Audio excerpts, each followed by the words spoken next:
होचंदी प्राकृतिक संपदर अंतर्गत माने नै तो ए प्राकृतिक संपद को आमे जदी दुई भाग विभक्त मुख्यतः कहि पाइले गोटे छि नवीकरण योग्य संपद आ गोटे छि नवीकरण अयोग्य संपद नवीकरण योग्य का होला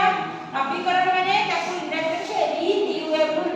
माने पुनः जाको हुआ करी सृष्टि करा जाई पारिबो ताको आमे व्यवहार करले तो ताहा सरिब नाही बा निकट भविष्य रे शेष होइबार संभावना नाही ताको आमे कहबा नवीकरण योग्य संपद सूर्य माने जेते मात्रा व्यवहार करी से को सरी जिबा आमे व्यवहार करि को सूर्य को सरी परिबे कि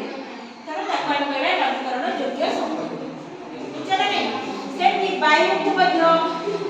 किंतु एकुडी को योग्य नवीकरण योग्य माने विभिन्न उपाय रे मनुष्य कृत विभिन्न कार्य प्रणाली देखो से कोन होचंदी ना प्रदूषित होचंदी सेति में ये चैप्टर में पढले प्राकृतिक संपद को कोन कोन एवं ताको आमे किबोल भाबरे प्रदूषित होउची एवं तार कारण कोन एवं एही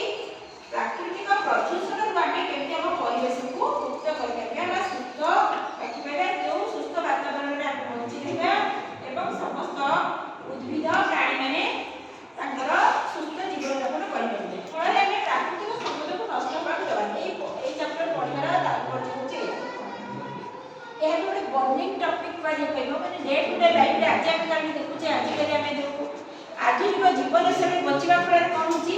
ପ୍ରାକୃତିକ ସମ୍ପଦ